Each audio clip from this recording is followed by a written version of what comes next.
we will be mostly talking about premixed flame.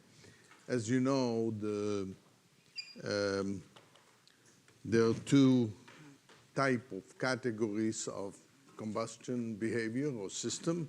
One is we refer to premixed, the other one to non-premixed. So premixed is when the fuel and oxidizer are intimately mixed a priori. Intimately, I mean at the molecular level. So what you have, it's a mixture that involves both fuel and oxidizer. And one of the simplest problems that you can think of is if you have a planar flame, and the planar flame will consume the reactant or the mixture, and it will generate heat. Heat will be conducted away from the flame, and the fuel will be diffused towards the flame, and the flame will propagate at some velocity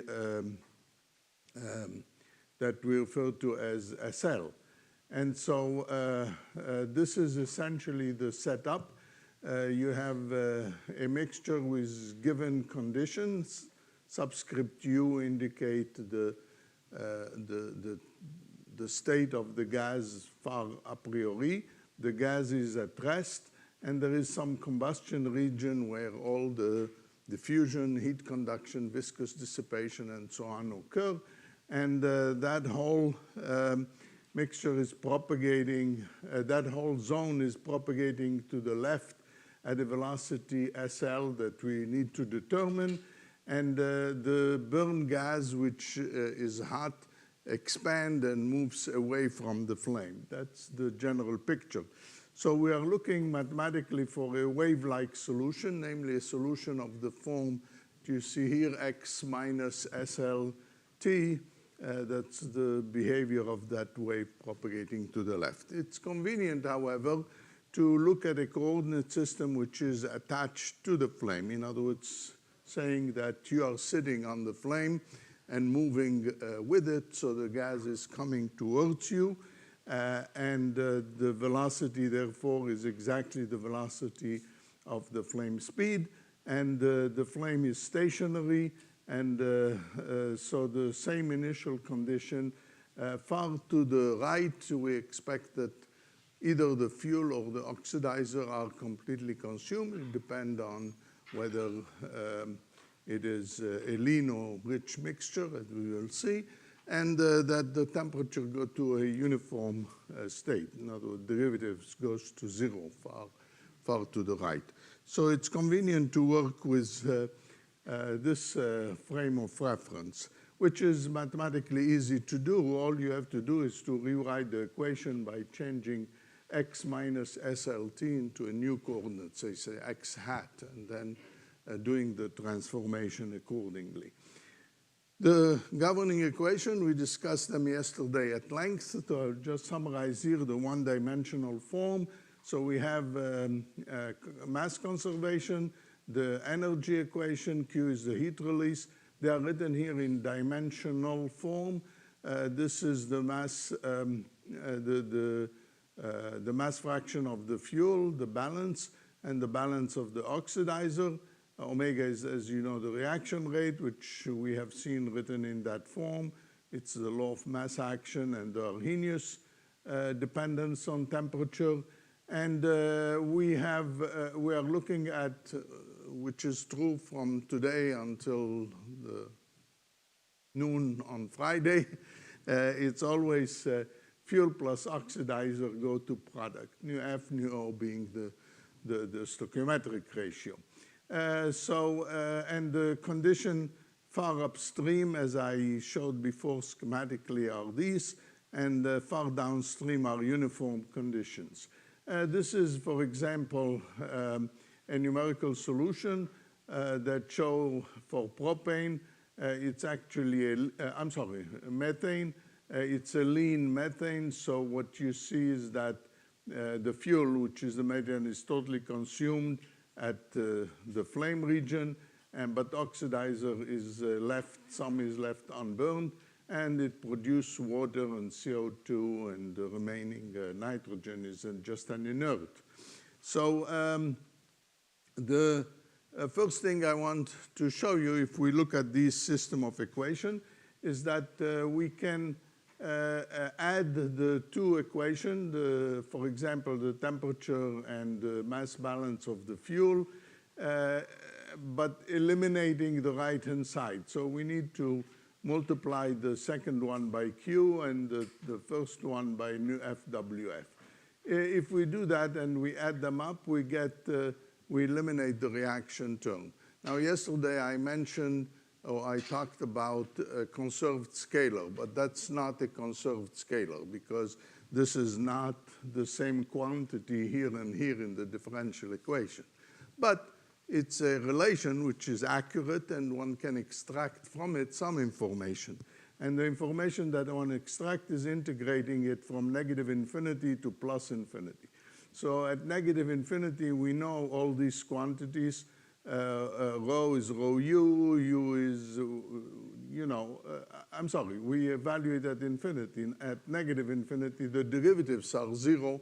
At plus infinity, we know, no, I'm sorry, I said we integrate, so it's not the derivative. But anyway, what is left when we integrate is rho u times this quantity on the unburned side, which is negative infinity, and the value at plus infinity. The derivative here are 0. That's what I really meant. Now, when you evaluate here the quantities at infinity where the fuel go to 0, then the only thing is left is T, which I refer to as the adiabatic temperature, TA. It's an adiabatic system under constant pressure. And on the unburned gas, you have CPTU, QYFU, and so on. So it gives you essentially the adiabatic flame temperature, an expression that we derived yesterday in a slightly different way by integrating essentially the enthalpy across from the unburned to the burned side. This is assuming the fuel has been all consumed, and so it's for lean situation. If it's for rich mixture, then we do the same thing, but instead of using here the equation for the fuel, we use the equation for the oxidizer, and then you get a similar equation for the adiabatic flame temperature for rich conditions. And of course, when phi is equal to 1, the two are identically the same because phi was defined, the equivalence ratio, as the ratio of the fuel to oxidizer on the unburned state divided by the stoichiometric proportion, which is in the denominator.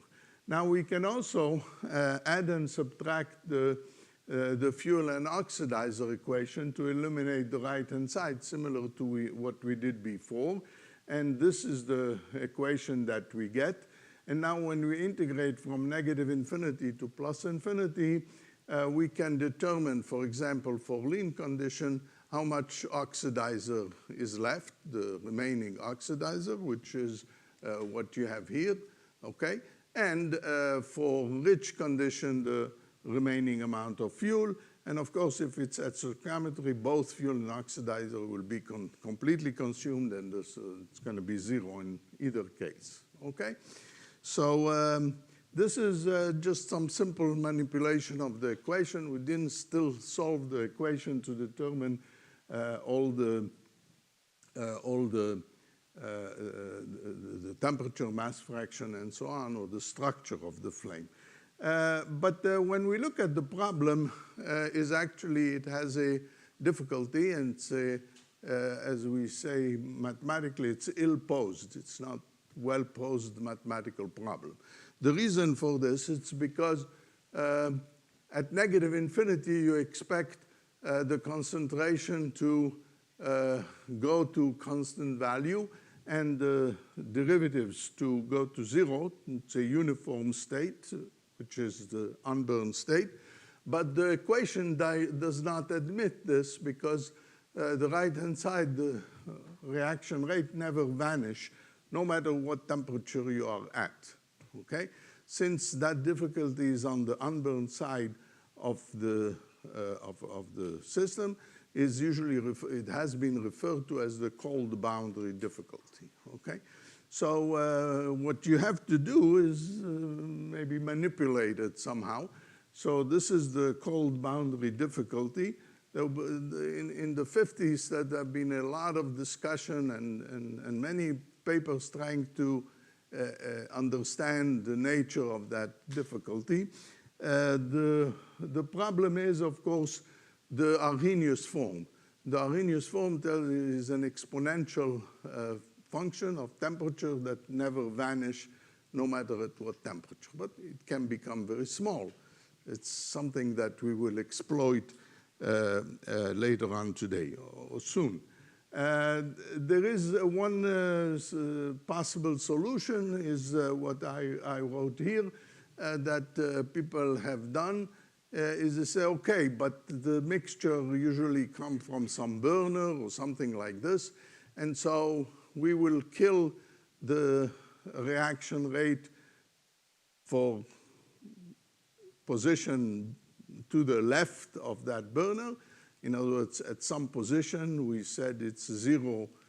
Beyond that, identically zero, and the reaction starts, and they introduce what is called an ignition temperature, Ti. Okay, so you can solve the problem in this fashion, but the answer depends on this Ti, and you can choose one value and you can choose a different value, so it's not an intrinsic really property of the system. So it's up to that choice of Ti. So it's not a very convincing choice. Okay, of course, there are ways to maybe present it in a different way, but still there is that difficulty. Part of the problem, of course, that we are looking at an infinite system with that Arrhenius problem, Arrhenius dependence.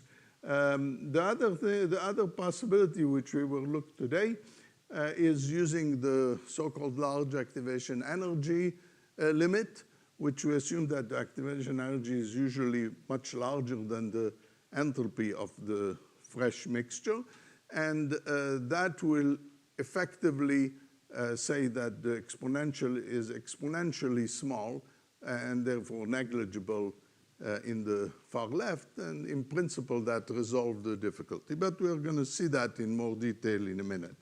So again, I phrase here the problem that we want to determine, and we're going to put it in dimensionless form. We are using the diffusion lengths.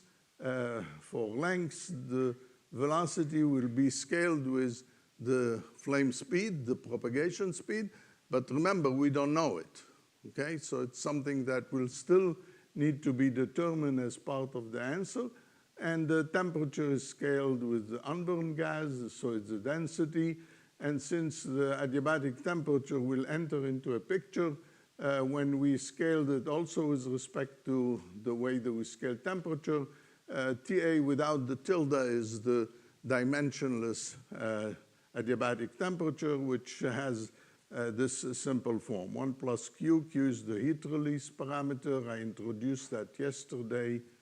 It's here, heat release divided by the enthalpy of the fresh mixture.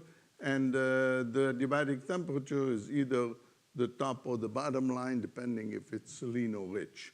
Other parameter in this equation, we have spoken about them yesterday, maybe with the exception of beta naught, which is the activation energy divided by R times Tu. So this is the parameter that appear. Okay, there is a mistake already here, or a typo. This R should not be here, because if we scale things, then it goes away. It included in the beta naught and shouldn't be here. So if you have an ability, cross it out. If not, you will have to remember that later. And the reaction rate is written here for two reactants. The initial conditions are straightforward, U equal to 1, T equal to 1, Rho equal to 1 at negative infinity, and plus infinity as we discussed before. So this is the problem that we want to solve, and note that Lewis numbers are general in this discussion. Now, a few things about the activation energy and the Arrhenius factor. A typical hydrocarbon air mixture have activation energy around 30 to 50 kilocalories per mole Kelvin, and then R is, as you see, is about 2, okay? And so the ratio, it's about 18,000 Kelvin, and it's still, I did not put dimensionless here for a purpose. And then B is the pre-exponential factor in the Arrhenius form. Typically, when you look at data of, like the one I presented yesterday from, from Westbrook and Dreyer, then they are about this ratio. So you can create the reaction time, which is the reciprocal of that quantity, and you can evaluate it, and that's why I left it in dimensional form. So you can evaluate the exponential either at room temperature, around 300 Kelvin, or near the adiabatic temperature, which is about maybe 18,000 or so. 2,000, I took rounded number. So at room temperature, the exponential is like 10 to the negative 26, and if you evaluate the reaction time, it's 10 to the minus 15 seconds, which will take years for this to react. So it's really extremely small.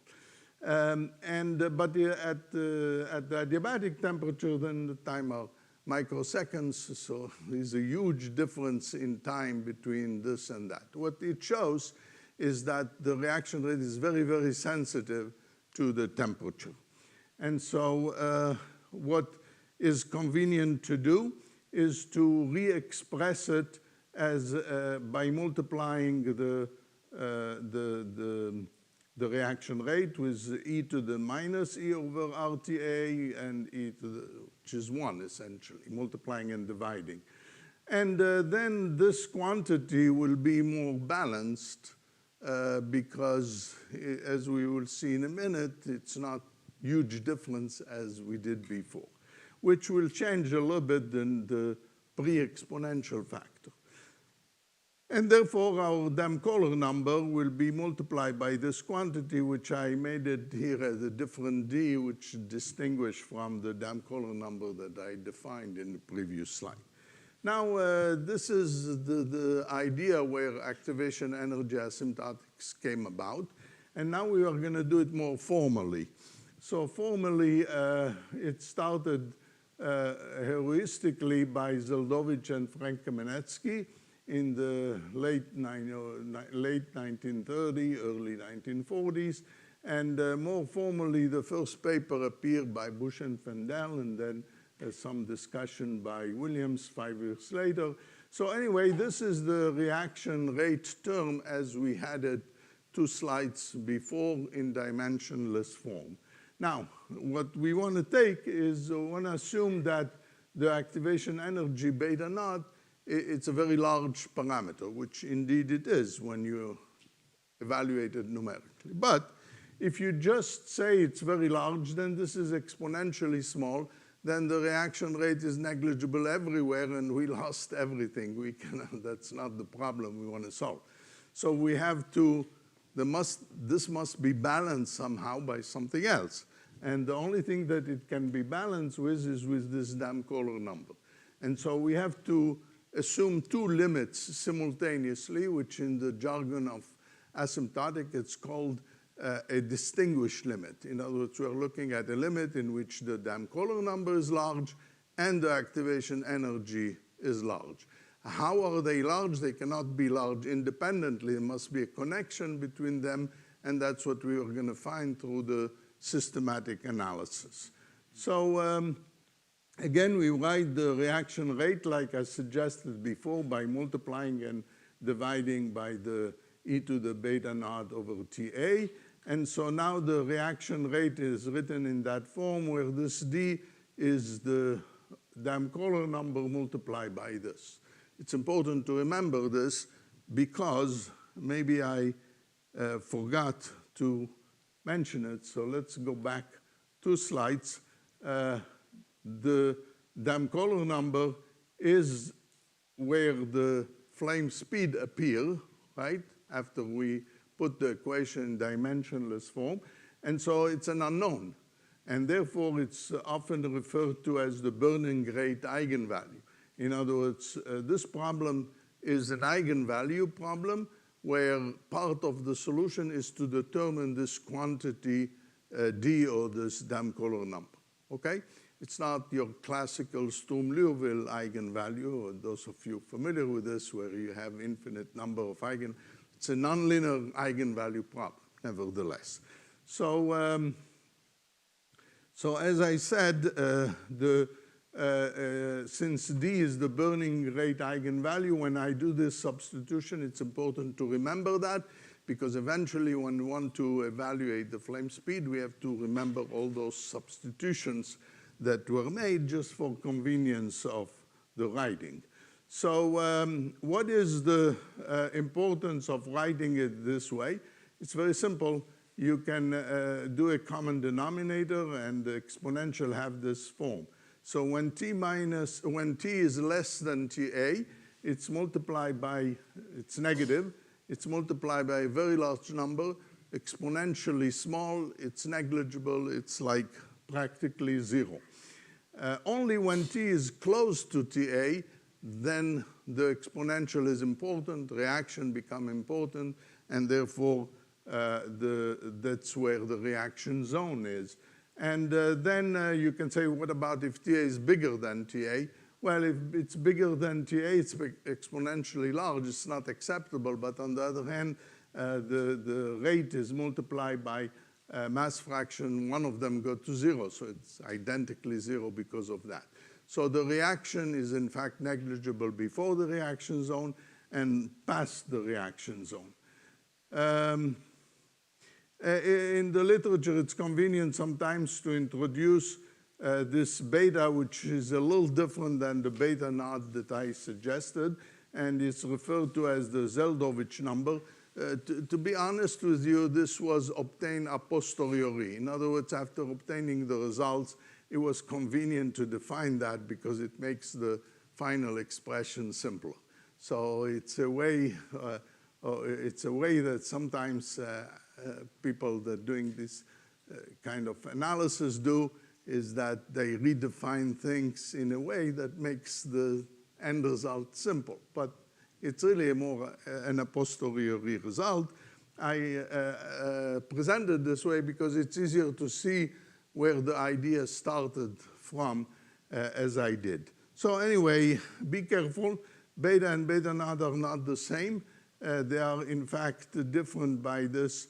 If Ta minus 1 is close to Ta, as it should be, roughly speaking, so it's really beta times the adiabatic temperature. So it's a different factor. Okay. In other words, beta is smaller than beta naught, practically. So if you write it in terms of beta, it takes a slightly different form. As you see here, this is just a constant, but still you have T minus Ta over T. Okay, so now we can go and use this idea to solve the equation. I can do the problem with 2 reactants. I can do the problem with all the complexities that you want, but I'm gonna, for the sake of presentation, we're gonna assume 1 reactant, which means a reactant go to product, which means that there is only either a lean or a rich system. Lean, the reactant is the fuel, rich is the oxidized. Later on, I will present to you the answer for 2 reactants as well. So I'm not hiding it, just for presentation is simpler. So here are the equations. We have 2 equations that we want to solve. And the main parameter here, apart from this reduced Dam-Kohler number, is the Lewis number. because we are talking reactant go to product, and I explain what reactant go to product mean, then the Lewis number is the thermal diffusivity of the mixture divided by the mass diffusivity of the component, which is the deficient component, right? That's the meaning when we talk about a single reactant. Okay, so roughly speaking, that's the flame structure. We expect the temperature will rise from the unburned value to the adiabatic value. Heat is conducted in this direction and heat up the cold mixture, bring it up to react near the reaction zone, shown in green. And this is the mass fraction of the reactant, which is totally consumed at the flame. So we have a region here which is to the left of the reaction zone, which is often referred to as the preheat zone, where the reaction is negligible. And we have a region of the burned gas beyond the reaction zone where there is no reactant anymore and everything is consumed. Omega is equal to 0. Physically, the preheat zone range something in the order of a millimeter, and the reaction zone is typically a fraction thereof, like 1/10 of that. Okay. So back to the equation, just want to show you something that one can do at the moment without solving immediately the equation, and this is again adding those two equations as we did before, but now integrating across the reaction zone. In other words, from the left to the right of the reaction zone. Or in the, one thing I did not mention, it's maybe written here actually, it's written on top, that we are going to assume the reaction is at x equal to 0. It doesn't matter where, it's infinite. If it's x equal to 1, just shift your coordinate. So it's no loss of generality. So it's at x equal to. So when I integrate across, I'm integrating from x equal to 0 minus to x equal to 0 plus, okay? And the integration show that there is a relation, and I can express this, as I mentioned in one of my previous lecture yesterday, as a jump, okay? And here is a notation for this jump across the reaction zone. So what we see from, first of all, this is expected physically or anticipated that there is no jump in temperature. In fact, it's not exactly an assumption. It follows the Arrhenius form, because we said the reaction zone occur where T is approximately TA, so it must be continuous at that region.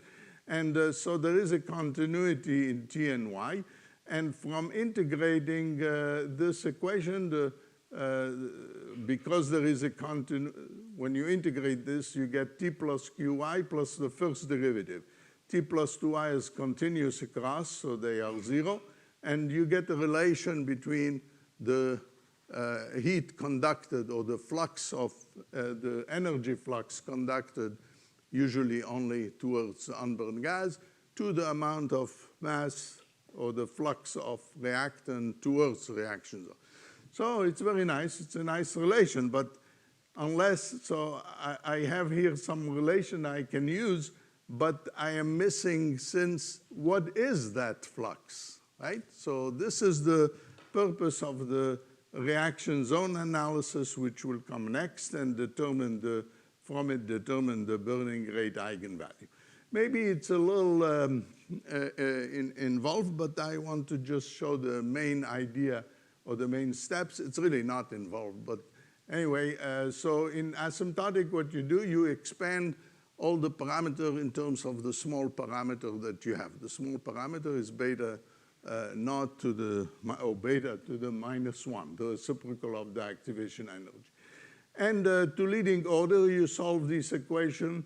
The reaction term is negligible. In fact, because the reaction rate is exponentially small, it's in fact 0 to all orders in this algebraic expansion, and so the right-hand side is 0. So you have to solve simple ODEs with constant coefficient, which is not difficult to do.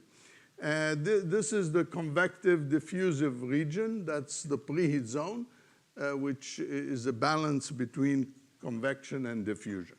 So you solve it, and here are the solution. It's essentially an exponential, and you make sure that the condition at negative infinity has been satisfied. You see when x goes to negative infinity, this and this goes to 0, and t goes to 1. At plus infinity, it goes to ta. Yu also satisfy the boundary condition as you want. And we have also applied in writing this that the continuity at x equal to 0 is satisfied, which is this. We did not have to apply this, but if you do apply this condition, it will give you the adiabatic flame temperature Ta. In other words, it's a consistent relation, okay? It's somehow redundant in this simple one-dimensional system. But we obtained it from more or less the same equation, so it's not something surprising. Now, what do we do is that we need to address the reaction zone, which is this shaded region. Oh, before that, maybe let me just add one thing. So we can draw the profile here of the temperature and the mass fraction, right? Which is this exponential solution. Note that there is a kink here in the solution, and no physical quantity have kinks or have discontinuities. So every time there's discontinuity, it means there's something on a smaller scale that need to be addressed or need to be resolved. And so this is what we want to do in the reaction zone, in the shaded region that I mentioned, which is of the order of the 1 over beta, dictated by the Arrhenius. And so and the temperature is going to be near Ta, the adiabatic temperature. Y will be near 0. And what we want to construct is this dotted curve that smooth out the profile in that region. And so we take the equations and we introduce these expansions. So phi is the small variation in temperature near the adiabatic. Psi is the small changes in Y near 0. The density will be rho b because it's the reciprocal of the temperature, Ta, so that's what it is. And so when we substitute that into the equation, this term become d phi dxc, or we have to introduce this stretching transformation, which is essentially zooming around that region.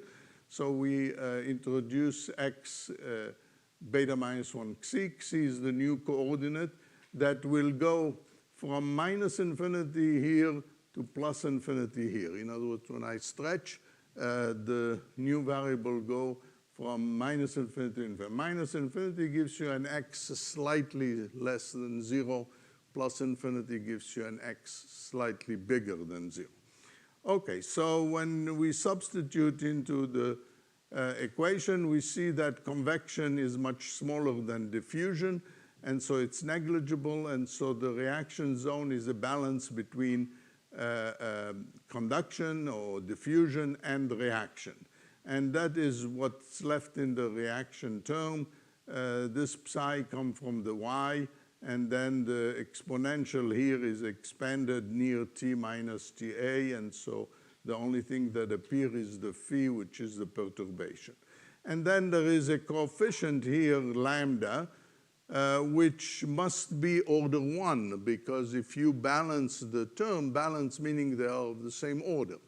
Okay, so if it is order 1, it gives you that distinguished limit that I mentioned before. In other words, it gives you the relation between the large d and the large beta, okay? That's how it's determined. It's not made up. It comes from balancing the equation, okay? So now the two equations are such.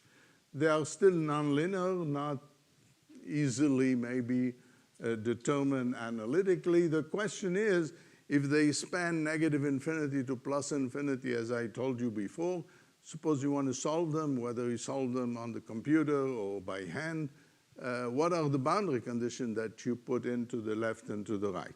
And the boundary condition is what we refer to as matching.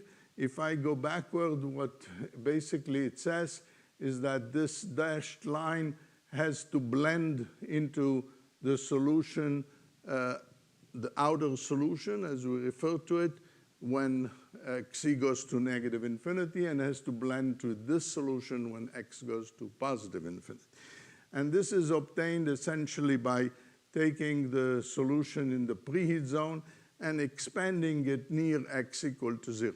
How close x equal to 0? Well, the transformation that we used. And so when we do this, t goes as such. It's a linear profile. From the picture, it's clear that that's what it should be. And similarly, y. And on the Bern side, essentially it's a straight line near TA and near 0. And so when you, so the idea is to solve this equation subject to these boundary conditions, okay? Again, I said you can do it numerically, you can do it analytic, whatever. It gives you the structure of the reaction zone. Luckily, in this problem, we can integrate at least the equation once in closed form. The second form is a little more involved. I will quickly run through this because time is running short. But before this, I just want to mention one comment here. Actually, by saying it blends those conditions, if you look at the top relation, there are in fact two conditions. One of them is t goes like this. The other one, it tells you something about the derivative, that the derivative has to be, goes like ta minus 1. By the way, the blending means that this expansion should be the same. So it tells you something about how phi behave like that, and how psi behave like that. Okay. So, it's actually written here that those are actually the boundary or matching condition that you have to impose. So this is the problem is what's boxed here and what's boxed here. Okay, so this is schematically essentially the problem. That's the solution that we intend to obtain. And again, we note that we can now create a coupling function because even though the Lewis number is not equal to 1, you can see that the convection term is gone, and so we can add and subtract those equations to obtain a single equation for psi plus phi, which have some similarity. In other words, there's some similarity between these two curves, as is shown here. So that simplifies a little bit the problem, because if you substitute that in here, you get a single equation either for psi or for phi. And I wrote it here for psi. And I said we can integrate it once because this is a classical type of equation in mechanics. It's like kinetic energy equal to some potential. So what you do, you multiply by the derivative. And if you multiply by the derivative, the left-hand side have this form, and the right-hand side, here it's multiplied by the derivative, and that can be integrated once to be d psi dxc squared. Anyway, the algebra is here if you want to follow it later on.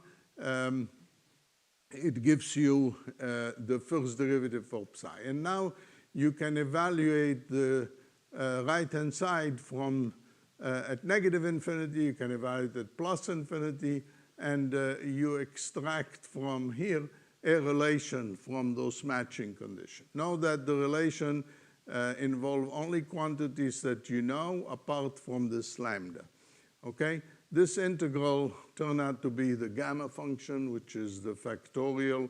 If n is an integer, if it's not an integer, it's tabulated, you can find it. And so if I rewrite this expression, oops, what happened here? There was some comment I was going to say, I don't know.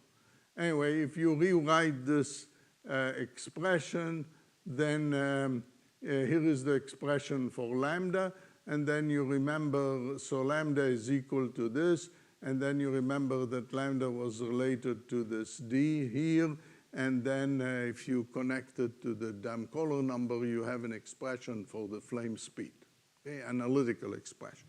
Okay, you can, in fact, here it is.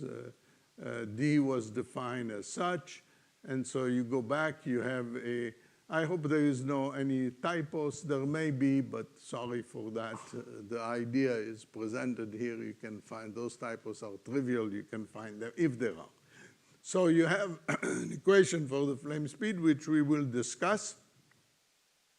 I wrote here also the adiabatic temperature in dimensional form. This is in dimensional form. And the flame thickness I want to discuss, which is the diffusion length, the thermal diffusivity divided by SL, okay, which is the diffusion length, essentially. I called it flame thickness, but we will talk about that. Note that we have followed only one species with the deficient component, and so the reaction order N is the reaction order with respect to that component, okay? I will, again, give you a slightly more general expression later. Just to comment what I think was written before here, part of the asymptotic derivation or this integration gives you also dipsidic C, namely the how much psi was the reactant mass fraction, essentially. So it tells you how much was the mass fraction that went into the reaction zone in order for have complete combustion. So it's another way to interpret really the result that you have, which I will make a comment about that soon. A question that can arise, okay, you integrated once, you got some relation, but how do you know that the second integration or the actual solution of phi and psi indeed exists and satisfy those conditions? So in principle, you have to do it to convince yourself that it's correct, and you can do it. The thing is that it leads to an implicit solution of this form that include that integral, so you can integrate this, say, numerically, and here is an example of that solution for, this was for the temperature, so for phi, that you see how it goes to the right. That's the dashed point that I showed before. Okay, so those are details. This is the comment that I wanted to make before. So the fact that the asymptotic gave us, it gives us also an expression for the mass flux of reactant that go into the reaction zone to consume the reactant completely. Which is, if you remember when I wrote those jump relation, I thought there's one missing. So that's the one missing. But of course, it came from the discussion of the reaction zone. And I'll make a comment again about this later. This is, effectively, that's also the same thing as what one may call the consumption rate. If you want to solve this problem totally numerically, forget about my asymptotic. What you will do, you will integrate the reaction term from negative infinity on the original scale to plus infinity, but that's when the reaction is confined to a thin zone, is effectively the same as integrating from 0 minus to 0 plus. Okay. The conclusion, if you like, or some of the remarks from this asymptotic analysis is that most of the reaction occur in a narrow temperature interval near TA. That's the thickness. The preheat zone is the region where the temperature rises from the cold temperature to TA, and that distance roughly is the flame thickness. Now, the flame thickness is not the diffusion length. There is an SL missing here also in this This was only the diffusivity, so you have to divide it by SL to get length, another type. So the actual flame thickness is not that diffusion length that we originally used to scale the equation. It is, in fact, approximately 5 times that, because it takes 5 units for an exponential, the exponential e to the x. It takes about 5 units for the exponential to become approximately small, like 10 to the minus 3 or so. So the flame thickness, often people make a mistake and say, oh, but this asymptotic analysis gives flame thickness is not realistic. Wrong. They don't understand the asymptotic. The asymptotic does not tell you that that's the flame thickness. This is a scaled value for the length scale. The flame thickness is maybe 5 times that, maybe 6. It depends on the heat release. In numerics, very often the flame thickness is determined by taking the inflection point here, stretching a straight line and determining this as the thickness. But you see that even that is really not quite accurate. It's less than what it should be, okay? Those of you who had some knowledge of boundary layers, it may remind you that in boundary layers, you very often determine the thickness of the boundary layer, but where the, say, the velocity went to about 99% of where it should be. Okay, that's another way to determine it, but remember, it depends on this choice 99. Why 99, not 97? Okay, so there is a little bit of ambiguity in that determination. Okay, the next thing is that if you want, you can actually solve the problem with conductivity that depend on temperature, and instead of having e to the x, the solution will be e to the integral of 1 over lambda dx. So it's possible to extend that. We talked about the temperature and mass fraction. What about the other variable? Well, the continuity equation is rho u equal to 1 in dimensionless form. And so u is the reciprocal of rho, which is proportional to t.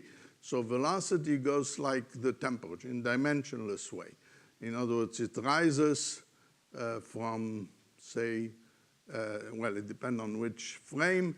Say on the lab frame, it varies from 0 to the adiabatic, well, from, in the scale that we use, from 1 to TA, essentially, okay? So it's, that's simple.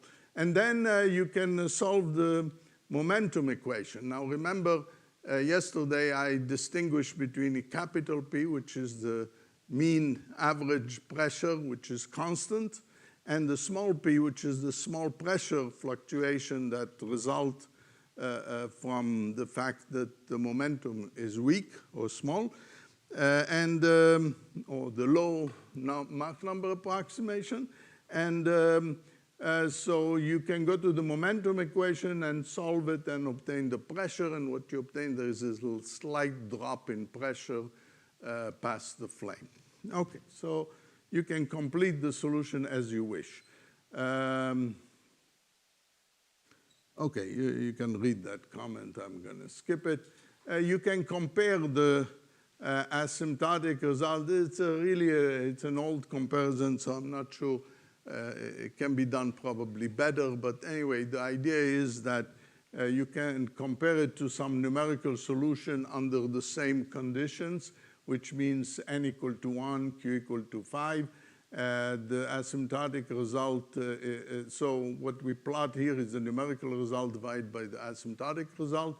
And what you see that for most Lewis number, the error is about or less than 5% for typical activation energy that you will use, which is like 10, okay?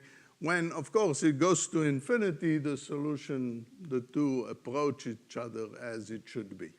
So it's not a precise quantitative answer, but it's a qualitative answer that is correct.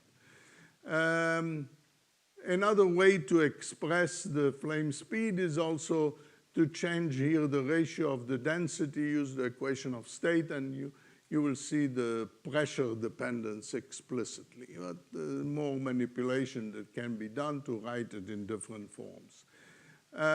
What is the effect of stoichiometry? Now, if we choose two reactants, I said I did for simplicity one reactant. What if we choose two reactants?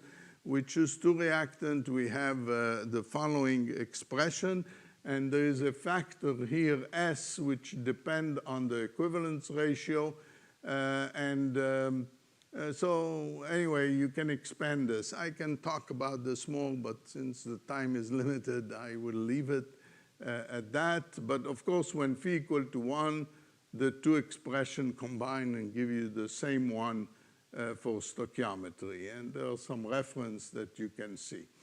Some observation from the flame speed. Now, from the flame speed relation. Now, remember, the flame speed relation was written here in this form. So I'm going to pick the factor which is the most important one in the following discussion. So, for example, if we want to see what is the dependence on the flame speed on equivalence ratio, then we will, since we know that the adiabatic temperature peaks at stoichiometry, we expect also flame speed to peak at stoichiometry. Yes and no, but at least for methane, it is correct. Why did I say yes and no? You will see in a minute. If you now evaluate the flame thickness, or at least a representation of the flame thickness, you will obtain the reverse.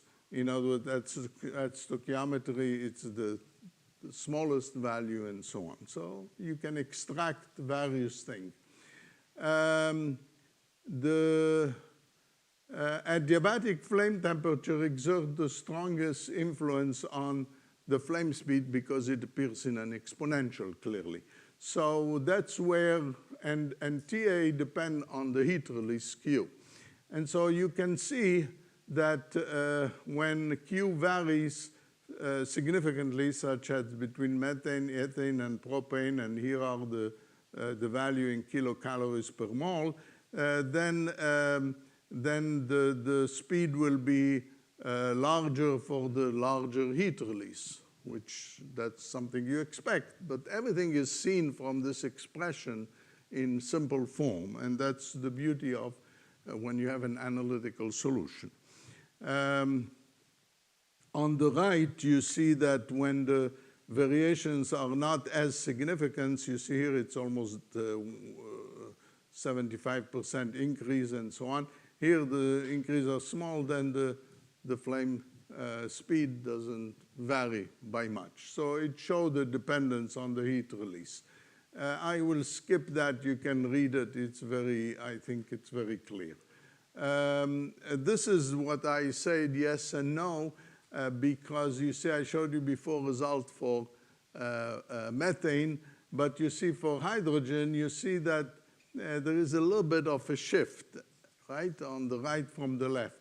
The reason for this is because the flame speed also depends on the Lewis number.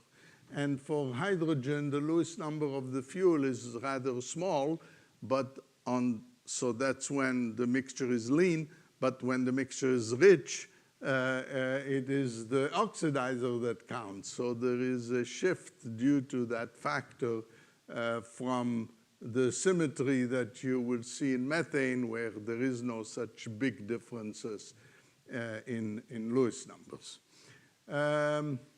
The dependence on pressure is, as I showed you, and it is verified experimentally.